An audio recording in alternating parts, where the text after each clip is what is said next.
All right, as the man said, my name is Gustaf Fjelstrom, and I am a freelance motion designer, illustrator, and musician, and recovering creative director because I've been freelancing for about 4 years. But before that, I had a whole career out in the digital agency space out in Silicon Valley, and got tired of the corporate scene, so I ditched that and went freelance and formed Botched Creative about 4 years ago, actually exactly 4 years ago, because I launched at NAB 2019.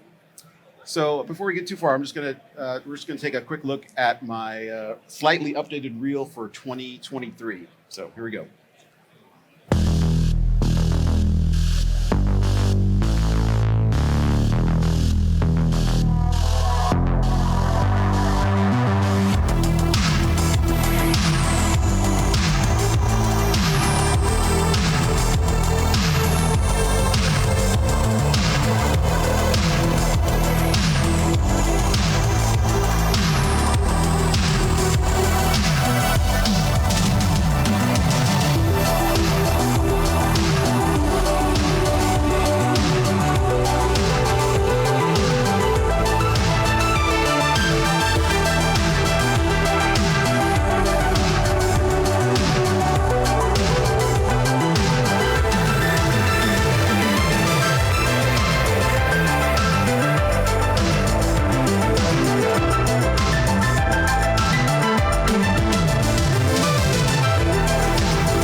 Thank you.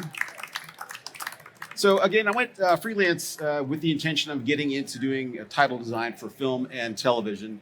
And since then, since going freelance, I've had the opportunity to work or start building some relationships with some really awesome people.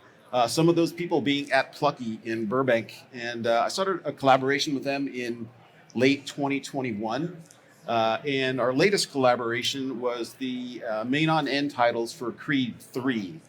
So for copyright and length reasons, I'm not going to show the entire piece, but I'll just give you. I edited together a couple of highlights from the piece, just to give you a sense of what the piece looks like. And without going into too many spoilers, this movie is the latest in the Rocky franchise, and it follows Adonis Creed, who is Apollo Creed's son, and his relationship with his childhood friend. And I'll talk a little bit more about the concept as we go through this, but as you can see, this kind of turned out to be quite the salute to the Verona Fracture and to VBDs. Okay, so what we're going to talk about today, I've got three equally proportioned segments. We're going to do a quick project process overview. And I'll go from the pitch all the way to the final frames. And then we will jump into Cinema 4D, where I'll break down the project file for one of the scenes there. And then we're going to jump into After Effects and show you how I comped the whole thing. So overall, it's Cinema 4D, Redshift, and Red Giant. And those are pretty much my go-to tools. So as far as the process goes, you may have seen a presentation I gave last year, and this is ideally what my projects usually break down into, these 9 buckets. But in the real world, sometimes the process looks more like this, where things are just super messy and distorted, and all these lines get blurred. So as much as I like things to be linear, this is definitely not the case on this project. This was Michael B. Jordan's directorial debut, and he was super busy. So often we'd send him stuff and not hear back for a little while. So as our CD at Plucky said, he has a whole other 120 minutes of the movie to worry about. So we would just have to push through and change things where we needed to. But that's just how it goes sometimes. So as far as ideation goes, this started as a pitch. And we pitched this in May of 2022. And we were tasked with coming up with a whole host of concepts to present. And the way that I like to go about generating concepts is kind of a brute force approach where I'll take in the source material, whether it's a rough cut or a script, and I'll just start brainstorming, writing down lists of words, looking for images, looking for inspiration, and I'll spend a lot of time looking for inspiration, and I'll collect a ton of images and spend a lot of time organizing and going through those. And at some point, all these images will sort of group themselves into unique buckets, or at least I kind of find them organizing that way. And I'll start to get specific ideas about where I want to go concept-wise. And in this case, I had 4 buckets that I kind of grouped these images into, and these became my mood boards for when I created the style frames. And before leaving this stage, I actually wanted to sort of crystallize each idea into a sentence or two that would really describe and define that idea in my mind before we moved on, so that I could really explain it to the client and to the team. So we're going to take a look at some of the style frames that I created in the pitch process. And some of these were just quickly mocked up in Photoshop, and some of them I built in Cinema 4D. But that concept dealt with light and shadow. This one is a little more graphic approach with just some textures and some silhouettes. And when we're doing style frames for pitches, we really just want to show enough to get the idea across, and so we could really sell the core idea, because that's at the end of the day what the client is wanting, is the idea behind the piece. And you'll probably deduce from the samples that we showed that this is the set of boards that won the pitch, spoiler alert. And again, we're dealing with this sort of broken relationship between the main character and his childhood friend. And the core idea behind this concept was these fractured elements that were coming together in this like really graceful slow motion time reverse effect. So that was the core idea, and then we just sort of spun it in different ways for a couple of these frames. So we'll just go into show a little bit of detail on what these frames turned out to be.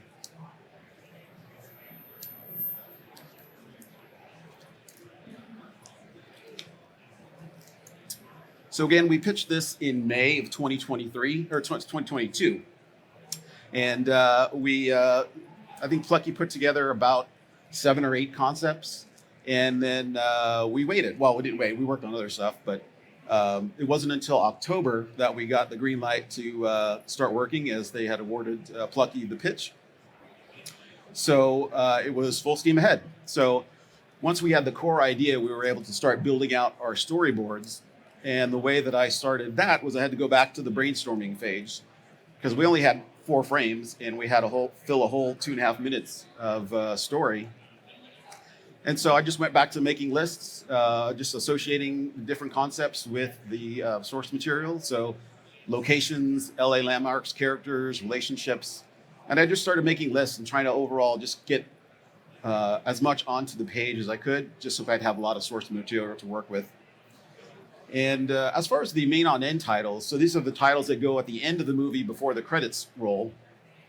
And in some ways, it's pretty much a legal document. Like, you have to have the person's name and title correct. They have to be a particular size. They have to be on screen for a particular amount of time.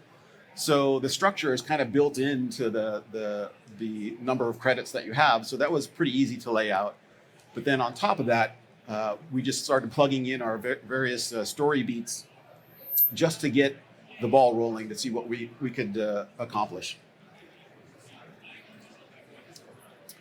So once we had that basic skeleton, I just started very quickly just sketching out ideas for what could accompany each of these story beats. And this ended up morphing quite a bit over the process, but this was just a very important step in just getting the ball rolling and just continuing down the path. And speaking of continuing down the path, going for the Animatic, I wanted to do this as early as possible, just so we could start to identify any problems that we might be running into. So I took the audio that the client provided and brought that into Premiere, and then just started cutting together my storyboards with the audio of the main on end titles. And this gave us a preview at how this could come together, and again, just spotting any potential problems that would come about. It would also give us a great reference as far as the timing for the overall piece when we get to the animation stage. And then as far as the animation stage, this was all animated in Cinema 4D. And at this stage, I'm working just very quickly with viewport renders. I'm not bothering with rendering or lighting at this point. And I'm just trying to get the overall motion and the overall action for the scene correct. And I'm working very iteratively, just doing render after render, and then bringing those into Premiere again and just updating my same timeline, just replacing my sketches so that we can get a kind of early preview at how this was coming together and if we had to make any changes. And so I'd go back and forth quite a bit between Cinema 4D and Premiere. When it came to the texture and lighting, we had the basic look already established with the style frames. So it just became a process of adapting each new scene and making sure it aligned with the overall look that we had. And texture-wise, it was very simple because everything was this rocky, stony texture. And so it just became a matter of finding the right lighting for the subjects, and then ultimately dialing in all the atmospherics with the VBDs, which actually proved to be the trickiest part. And we'll go into much more detail when we jump into Cinema 4D. Again, this was all rendered in Redshift, and just a quick word about the rendering. This was, the deliverable was over 4K because it was going into theaters. So we had to use an online render farm, because there's no way I was going to be able to render this locally on my machine. So I had to make triple sure that my render settings were correct and all my AOVs were included, to avoid any costly re-renders on the render farm. But it certainly was fantastic to be able to load up 5 or 6 scenes on the farm and have 50 to 60 nodes all chomping away at this piece. Once we had all of the final frames back from the farm, we would go into compositing. And this is actually one of my favorite parts of the process. And we'll go into detail on this in After Effects, but here's just an overview of all of the layers that go into some of the composites for some of these shots. And I'm old enough to have learned photography on film, so I kind of equate my digital cinematography to getting as much in camera in cinema as possible, and then that being my quote unquote negative, so that I can then print and push and pull the image in comp and better serve the story that I'm trying to tell.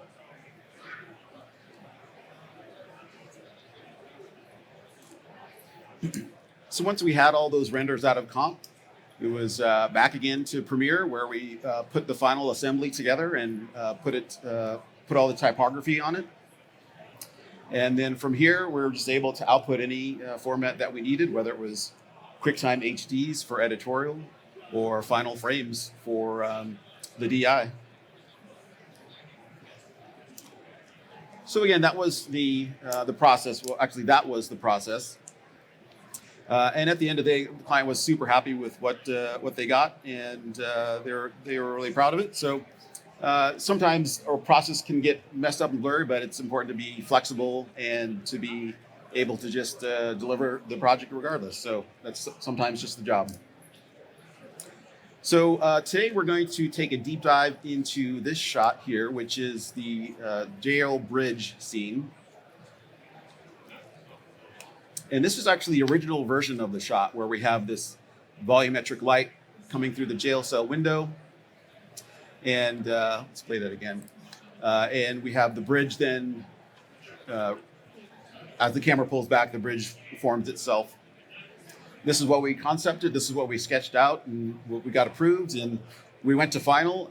And then as per our process, we got a note somewhere down the line that's saying, oh, let's just take out the jail cell window. So we had to quickly sort of figure out how we were going to make the shot interesting, but fortunately there was enough detail without the jail cell window, and we actually ended up splitting it into 2 shots. So we have this one close-up shot and then a farther up shot away. So It was just a matter of finding a different angle on that scene and then setting off some new renders. All right, so let's jump into Cinema 4D. Okay, so this is my actual project file that I use for this project. And just a quick word about organization. I like to keep as tidy an object manager as possible because things can very quickly get out of control. So you can see I have these three main nulls, lights, camera, and scene. And you can probably guess what goes in each of those. And I'm also making extensive use of the layers palette. So if you're not using layers, I highly recommend it because it's a great way to organize your scene and to be able to quickly turn things on and off and isolate problems if you're having them. So, and you can see in my scene, I have these nulls set up with my major actors in the scene. And they all correspond to my layers here, and they're actually the null set to take the color of the layer. So it's just visually a good way to organize things. So I'm just going to go through the anatomy of the scene real quick, and using the layers panel, I'm just going to turn everything off for now, and I'm going to jump out of my camera. And we're going to take a look at just the construction of the scene. So just starting with the ground and the background. Just very simple geometry, just a plane for the floor and a couple of boxes for the walls and with a hole cut in it for the jail cell window. The look of this piece was very dark, very smoky, so we didn't need to have a whole lot of detail in the geometry of the background. Most of it was obscured by the background, or by the volumetric light. But where we did concentrate our efforts was on the bridge. So let's jump into the bridge here. So this is our bridge fracture here. And this is all, again, this project was entirely brought to you by the Verona Fracture. And real quick, just to review, if you're not familiar with what the Verona Fracture is, it's very simple. So let's just start off with a cube. I'm going to go to MoGraph, Effector, Verona Fracture. I'm going to pop that in there, and we're done. Almost. So you can see it fractures it into these pieces here. And if you click on the Verona and go to the attributes and go to sources, you can see I have a point generator here, and it's generating a point for each fracture there. So right now there's only 20 here. I'm going to bump that up to like 200. So now we're getting all these fractures. And I don't like how they're uniform like that. So you can see this distribution type here. I'm going to set this to exponential. And I'm actually going to set the axis to that way. So now you can see that I have more fractures on the right-hand side and then bigger fractures on the left-hand side. So where does this get us now? Well, this is now a MoGraph object, so that means we can use any of the MoGraph effectors on there. So I'm going to start with the push apart effector. So the effector push apart, oddly enough, it pushes apart all of the particles there. So that's a little too much. So I'm going to bring that way down just for the sake of demonstration. So we're just going to explode them out a little bit. But how did we get that animation of them all coming together very nicely? So the way that we did that was with fields. So if I have my effector selected and I click on fields, I can add a linear field in here. And you can see this TIE fighter looking thing here. In this, everything on the right-hand side of this field will have the full effect of the push apart effector. Everything on the left-hand side, if I move it across here, will have no effect. And of course, everything in between there is somewhere in between. So by just controlling this one linear field, we can control all of these fracture elements. So to make this a little more interesting, let's just keep stacking some of these effectors. So let's go to MoGraph, effector, random. And by default, this randomizes the position. That's fine for now. We're going to actually also randomize the rotation a bit. So now we got that going. And for the heck of it, I'm just going to randomize some scale. I'm going to scale this down just a little bit just to get a little more room in there. And the cool thing about these fields is that this linear field here, I can bring this out. And because this is going to be my main animation driver, I can assign that to multiple effectors. So in the random field, I'm going to go to fields and drop down this linear field. And now this one field is controlling both of those effectors. So if we wanted to make these particles basically disappear, we would add yet another MoGraph effector. Plane, I'm going to add a plane effector. And I'm going to set that, I'm going to remove the position parameter and set the scale, and scale that all the way down to -1. So that in effect scales them out of existence. And don't forget, I need to add in my linear field to my plane effector. So now when we are animating this linear field, all of those separate particles are being controlled by that one linear field. So it's really just one or two sets of keyframes and I can have all that animation. And that is basically how all of the fracturing in that piece was done. So let's go back to our bridge. There were a couple more steps I took with the bridge. So we're going to take a look at that real quick here.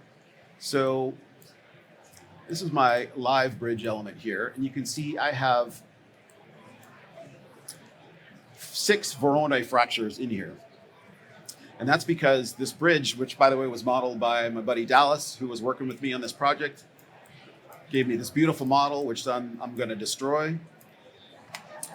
So it has very specific geometry, and I wanted that geometry to fracture in a very specific manner, and to have details in some areas and in not. So I broke it up into, like, for instance, the span and the road, and I'm going to turn those on real quick. And then you can see I have my selection of effectors here that I'm going to turn on. And once I turn on my linear field, you can see now that as I scrub through this linear field, that it's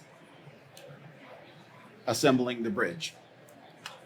However, so I set up each of these separately because I needed this the geometry to be fractured in a very detailed way, especially with these fine details with the rails and the cables.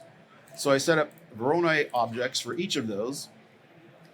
But once I did that, the viewport became very heavy and unresponsive. So very difficult to work with as far as lighting goes. So the solution to that was to bake these as Alembics. So this null here contains everything in there. So I just did a right click and did select children.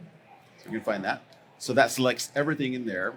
And then instead of just right clicking and baking as Alembic, I like to go up to File, Export, Alembic. And I click on that file or that gear icon there. And this, I just make sure I have my whole frame range in there. And then if I had any other information contained in these, like vertex maps, it would also transfer those. But here I can be absolutely sure of where I'm saving that Alembic file so I can know where it is. So I'd save that out. And so I'm just going to turn off those now because I don't need them. I'm going to hide them. And here I have my bridge Alembics. And you can see now there are 6 Alembic files that correspond to my 6 fracture objects because I needed to texture them slightly differently. But now they play back extremely smoothly in the viewport. So I'm able to zip around and really then continue lighting and texturing my scene. So that is the basics of the Verona fracture and how it relates to this project here. So let's jump back into my camera. And we're going to go, there's also some particles in this scene. I'm going to turn off my bridge so we can see those. So as the camera pulls back, we have these particles that go through the scene. And I really like adding particles like this just to give us a sense of movement, especially when the camera is moving, and just a sense of depth. And this wasn't X particles, and it wasn't actually even the native particle generators in cinema. This was actually the Verona fracture again. So I'm going to have a couple layers of those. So I'm going to turn those off and just go into my first one here. There's our Alembic version. I'm going to turn on all these here. And you can see here's, this is our turn it on there. There we go. So it's just a platonic that I've fractured with the Verona Fracture. And again, I have my selection of effectors here that basically just blow it apart. And in this case, I'm actually also have a rotation keyframe on the random rotation, just so that we can get a little bit of movement per particle in the scene. And that's just a quick way to get some atmospheric depth in the scene as well. On top of that, we also have a layer of dust. I love including dust in my shots, especially for this one. And these are actually also Alembic files, but these are basically stock Alembics that I bought from GSG a long time ago. And they just add another level of fine atmospheric detail in the scene. And you'll see a little bit more of that in the comp. So as far as the texturing and lighting goes, let's jump back. Okay, we're already in our camera. Let's turn everything back on. And we're going to bring up the Redshift render view. And let's just pop that over there and find a scene, a frame to park it on. And there we go. So again, the overall look of the frame was established with the style frames. So there wasn't really a whole lot that we needed to do to make each scene custom. It made the construction of these scenes pretty fast. So with that, it was all came down to the lighting. And I'm just going to really quickly go through the lighting setup for this scene. And for that, I'm just going to turn off these green dots. I'll come back to those in a minute.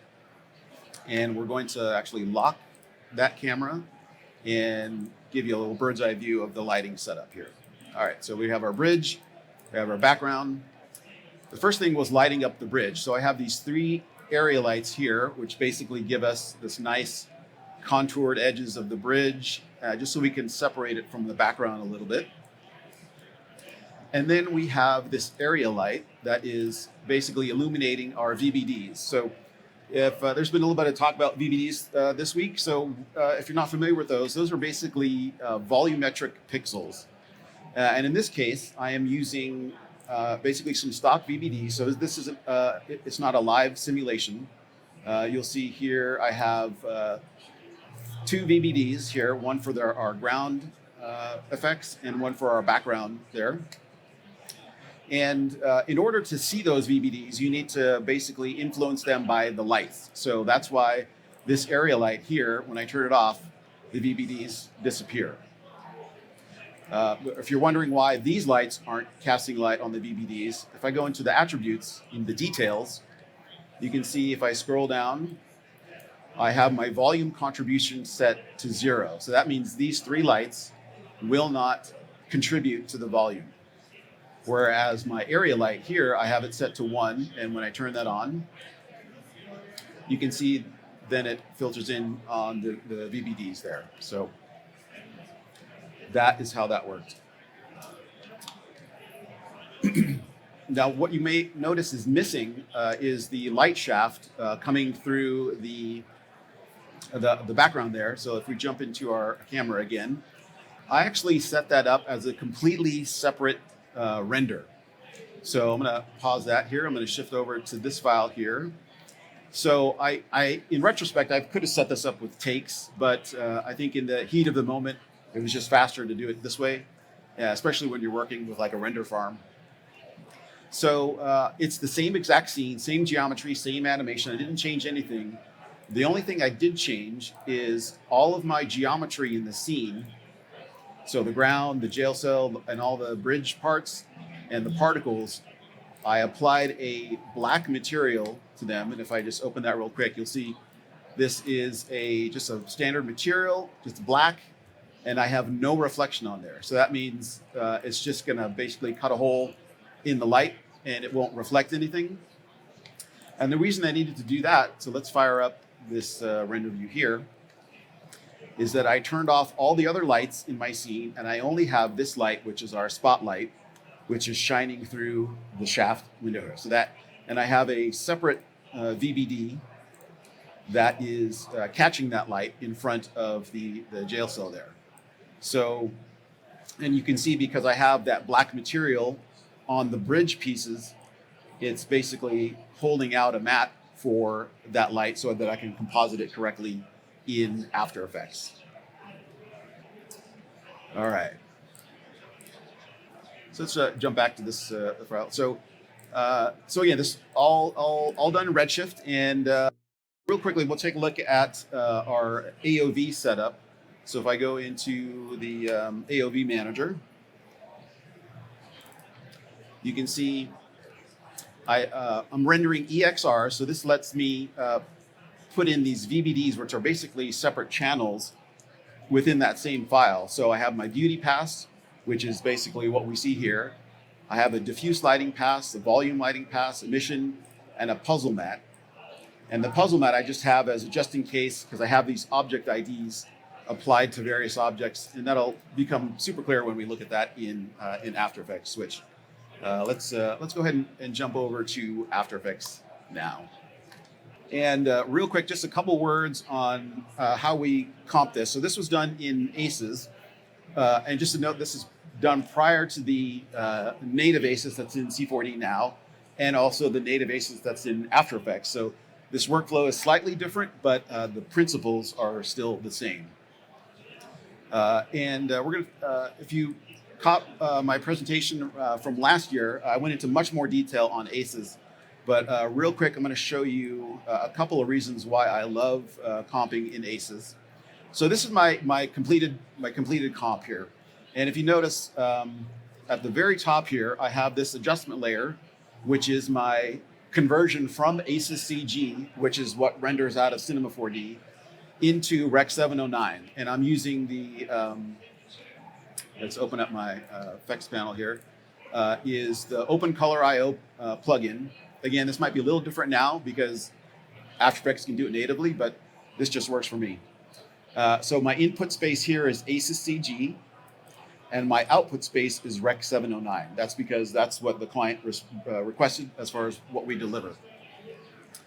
That means everything below this is being composited in ACES CG.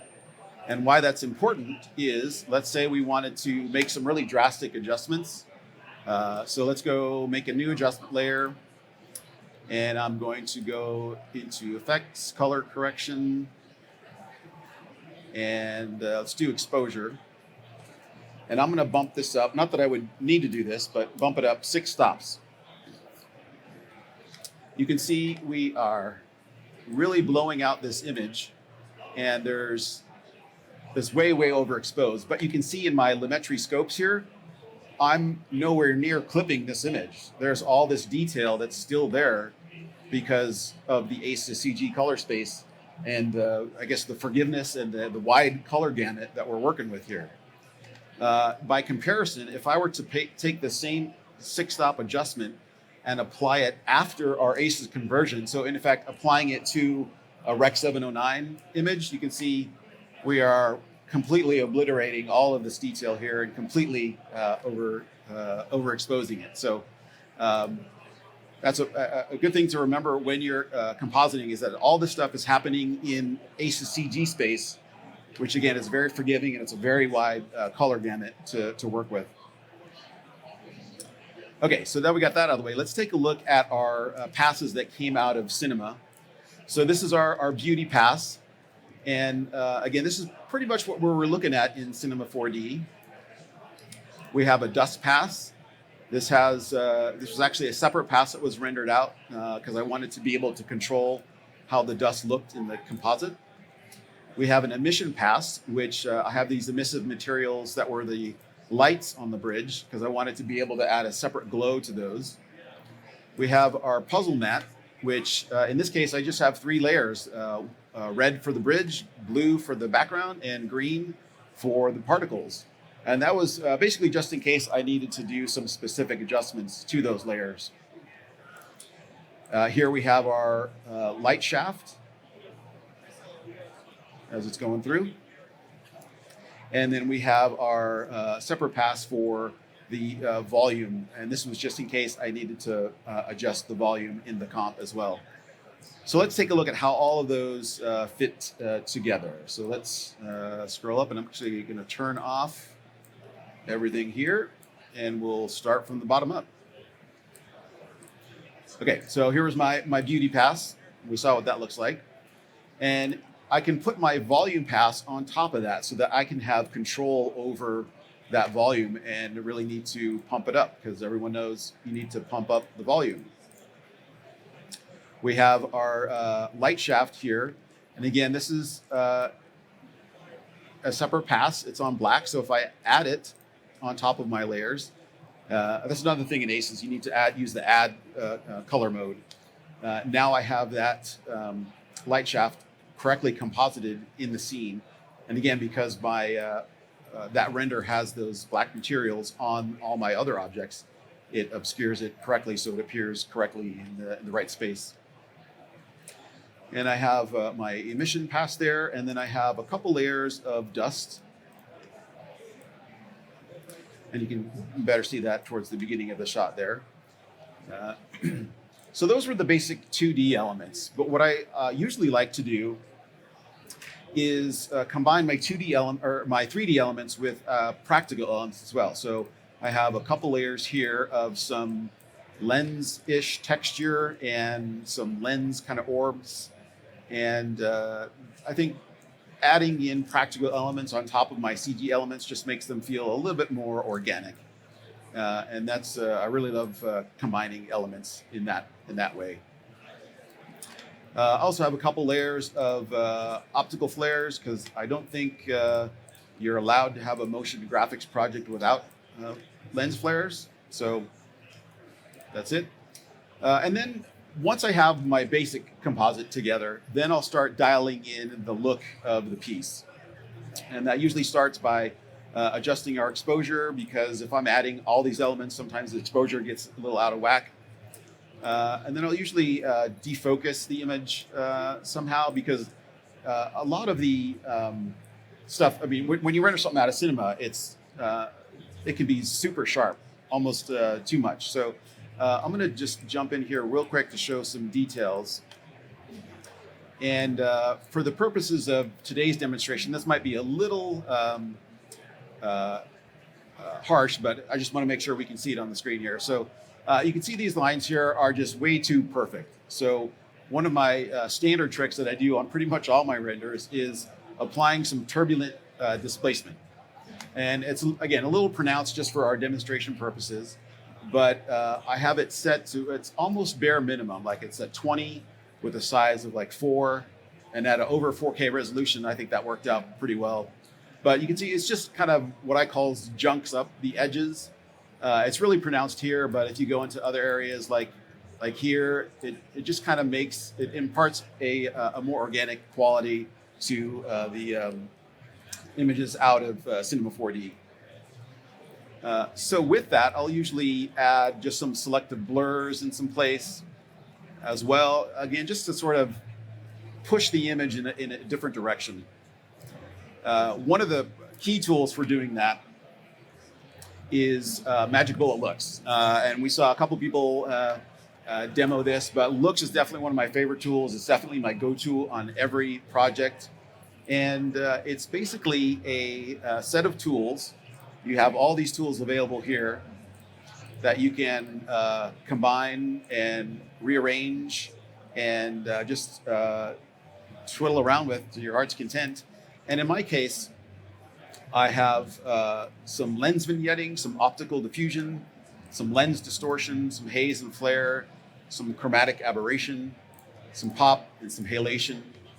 And all of this is in the service of trying to impart some peculiarities that you might get if you actually photograph something. So while my work isn't necessarily photorealistic, I like to impart a somewhat photographic quality to the image. So it's all about subtly trying to degrade the image in a way that adds up to maybe that's something that's just more of a sum of the whole. So looks like I have a few more optical flares layers here. So we'll just put those back on.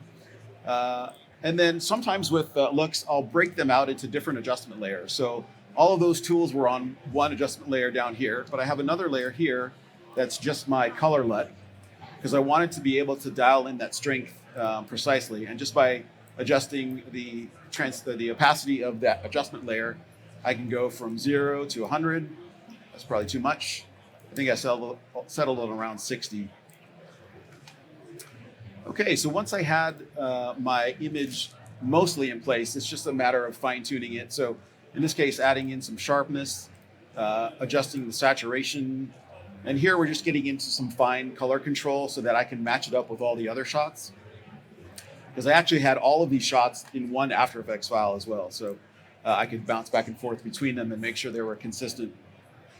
And in this case, I adjusted the exposure. And then one last step that's really important is because we're compositing so many different elements and they come from so many different sources. So there's, all my render passes out of Cinema plus the practical passes. They all might have their own grain structure in the footage themselves. So by using the Magic Bullet Renoiser, I'm actually able to rebuild all of those pixels and really consolidate how that grain is across the frame. So right now it's only set to about 35. I'm gonna bump that up to 100 just so you can kind of see in detail. So it really serves to sort of bring the image together and really just unify the grain across the frame. So that is the basic recipe that I followed for each of these shots here. And again, we have at the top here our ACES to Rec 709 conversion. And one of the other important benefits of working in ACES like this is that in this case, I needed to go to Rec 709, but let's say I was in a bigger pipeline and I needed to render out a version that would go to a colorist instead. So instead of having to rebuild this and make sure it all works in that color space, I can simply select a different color space. So let's say the colorist is working in ACES CCT. Well, now I am in the ACES CT color space, and I would render out, a 32-bit source files for this, and would go right to the colorist, and they have all this color information to work with because this is more of a log format. But in our case, we were still going out to Rec 709, so that answered that. All right, so that is pretty much how we comp that all together. And let's take another look at the final shot. And again, this was the original version of the shot. I much prefer it with the light in the background, but so we'll save this for the director's cut, I guess. So that was that. So hopefully you got a little bit out of hearing how I use Cinema 4D, Redshift, and Red Giant all together. They're definitely my go-to tools on a daily basis. It's pretty much the Maxon trifecta, as I call it. Thank you for sticking around with me and my presentation. I really enjoyed being able to share my process with you. So thank you to Matthias and Lily and the entire Maxon team. And yeah, if you want to reach out and say hello, you can do so at my website at www.botch.com.